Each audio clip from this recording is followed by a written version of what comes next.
Hey, what's up? John Sonmez from simpleprogrammer.com.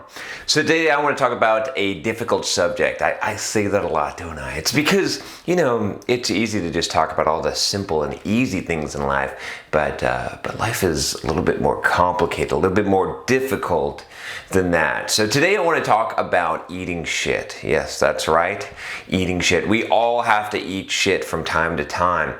Some of us, though, we don't have the stomach for it, and that's holding us back. And I want to tell you about why it's important that sometimes in life you just got to eat shit. And it might not seem very appetizing, it might not seem like something that you want to do, but if you want to someday have the power that people over you are holding over you, you've got to learn how to keep your mouth shut and just do what you're supposed to do. Some people call this paying your dues, and I don't like to use the term paying your dues, although I'm a big believer in paying your dues, because paying your dues seems to indicate, at least in a lot of people's mind, this idea of paying some kind of institution or doing what you're supposed to do, following the path. That's not what I'm advocating at all. What I'm advocating is that sometimes you have to recognize that you are not in a position of power and someone else is, and that you're playing someone else's game and you're playing by someone else's rules, and you got to conform. You got to play by those rules. Not because you've given up, not because you're not a unique individual person who has willpower and can accomplish things in life, but because you are biding your time, because you realize that when you are weak, you should not strike, that when you are not in a position of power, you should not act. Instead, you have to do what is strategic at that time, right? So there's a huge difference here, right? And in a lot of regards, it's going to look like paying your dues, right? And a lot of times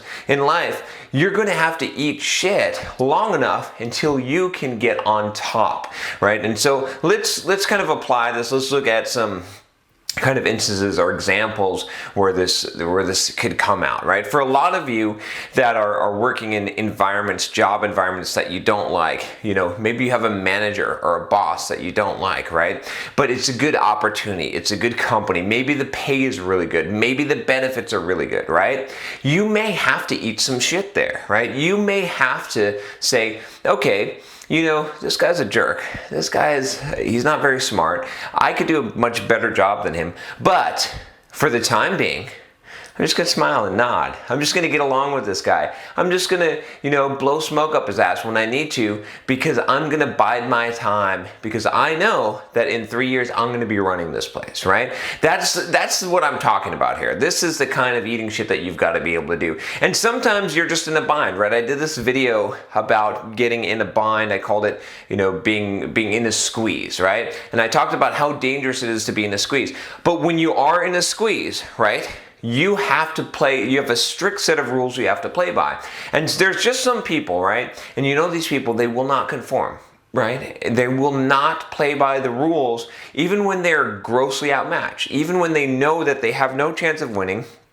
And they basically will say, they'll puff their chest up and they'll say, you can't do that to me. You can't treat me like this. You can't whatever, fill in the blank. And they think they're better than that.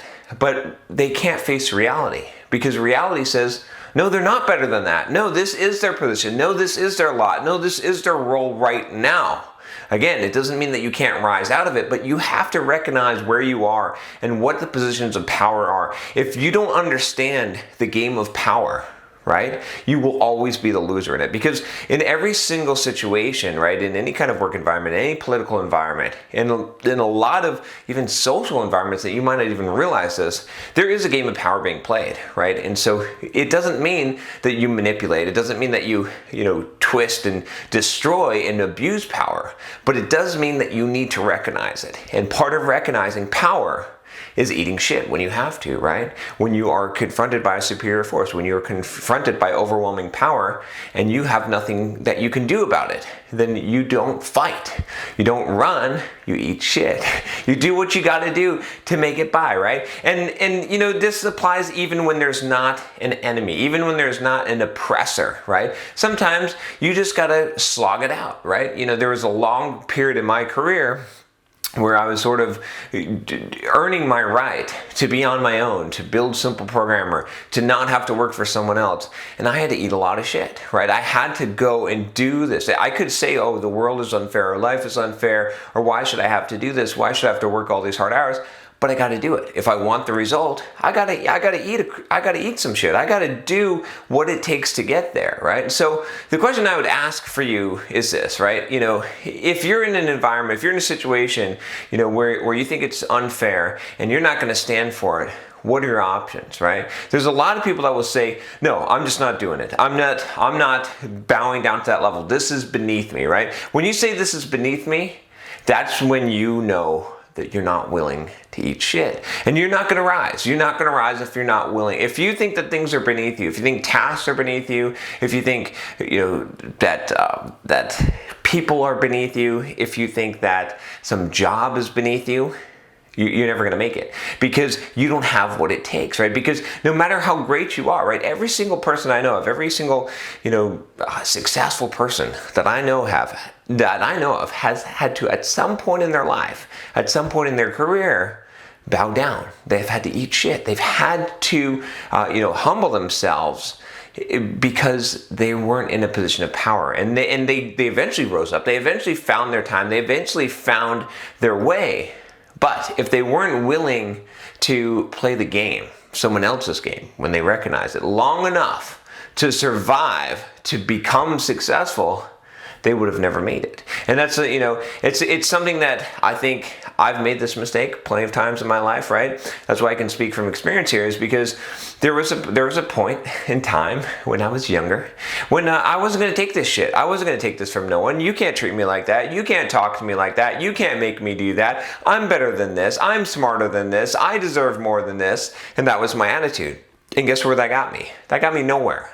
No one cares about that, right?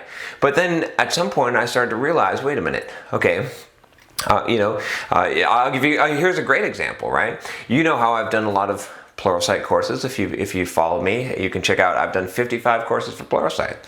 Early on, when I was first doing Pluralsight courses, there was, in fact, more than once this happened. Not saying anything against Pluralsight. Pluralsight's a great company, but things are going to happen. And I had created a course that I'd spent a lot of time and effort on, and when I was done with the course, I was basically told, no, we're not going to publish it. And kind of told it's crap, basically, right? Even though this was good stuff, right, that I had put work into, that I knew was good, I was basically given this long list of, and I don't know, I assumed that there's political reasons why, someone had a vendetta against me that was reviewing the course and whatever, right? But you know what I did? I thought about it. I tried to fight it a little bit, and then finally I said, you know what? I'm just gonna take the lump. I'm just gonna eat the shit, right? Because I want to do more courses, right? Because I saw my ticket to freedom, right, was doing a lot of Pluralsight courses, getting that stuff done. And so I just sucked it up. It hurt, believe me. If you spent 2 weeks, working on something, 12 hours a day for 2 solid weeks, and you're supposed to get paid a chunk of money and then have this course and get further to your goal, and someone basically, kicks you in the nuts and says, hey, not only are we not going to, stick to the agreement, what we said, but this isn't very good stuff, right? This is crap what you produced, and you're wrong, right? That hurts, right? So you got to make a choice there, and I could have made a different choice. I could have said, I'm better than this. You don't know what you're talking about. How dare you do this to me? We have a deal, right? And I could have held my ground there, but I knew, right, that Pluralsight in this case, and again, I'm not saying anything against them because this is my bias, right? Maybe they were right, but from my perspective, and that's all that matters when you're eating shit, is what is your perspective, right? From my perspective, they were wrong and they're bullying me, right? Again, I'm not saying anything against Pluralsight. I love Pluralsight. They're an awesome company, right? But things are going to happen. Certain situations are going to happen, right? And it's going to be interpreted certain ways. I'm telling you about how I interpreted it at that time. Don't misunderstand me here, okay? I'm genuine, right? I'm telling you what happened, right? I'm not holding anything back. I don't have any bias here, okay? So in that case, I had to make the choice, and I said, okay, fine. And I moved on, and I made my next course, and I made my next course. And later down the road, a similar thing happened again and again. It hurt. It hurt bad, right? At this point, I had a lot of courses made. You should trust me. You should know that I'm, right? But I hadn't earned my way yet. I still was in a position of weakness, right? Compared to this huge company that has a lot of my future in their hands and gets to decide what's going to happen to my courses. I had to say, okay, yeah, sure, I get it. Okay, fine, right? Again, not knocking them, not trying to knock boss. I want to make that very clear because when I'm honest with you, I want you to understand that it's an honesty that's not intended to be a malice towards someone else, right? I don't have any hard feelings, don't have any problem with it. I'm just reporting the facts. Again, I understand enough about human nature to know that I could have very well been wrong in that situation. I don't think I was. I feel, pretty strongly about that, but I recognize that there's two sides to it. Anyway, do you get what I'm saying? Sometimes you got to do that. Sometimes if I hadn't been willing to do that, if I hadn't been willing to accept it, multiple times, I wouldn't have been able to make it and do 55 courses for Pluralsight and be able to have the kind of success that I had with Pluralsight and to advance my career, to get to that next level. I had to eat shit for some time, right? I didn't like it. It didn't taste good. It didn't feel good. It wasn't selling out, right? It was just recognizing that I was not in a position of power. Someone else was. And I needed to play by their rules. I needed to play by their game in order to get to where I wanted. So if you want to get where you want to go, you got to figure out who's in charge. Who's the rule maker? How can you play by their rules until you can make your own rules? Someday you can make your own rules. But until then, you got to eat some shit. If you're not willing to eat shit, you're just going to stay where you are. That's fine. You can choose it. But just realize that when you make that choice and you say, I will not humble myself, I will not lower myself, this thing is beneath me, you're choosing to stay where you are, because the successful people are willing to do that. They're willing to make those sacrifices. Short-term sacrifice. Give up some of their power. Give up some of their pride. Give up some of, maybe even some of their dignity at some point, right? In order to be able to get ahead. It's not kissing ass. It's not stepping on necks and toes. What it is being a realist. It's understanding the game of power and to realize when you have it and when you don't. So anyway, if you like this video, I have a simple request for you. I want you to subscribe to the video. Do it. I'm just playing with you here. See what I did there? I think some of you got it. Anyway, click the subscribe button if you would like to get more videos like this. And I appreciate you. I will talk to you next time. Take care.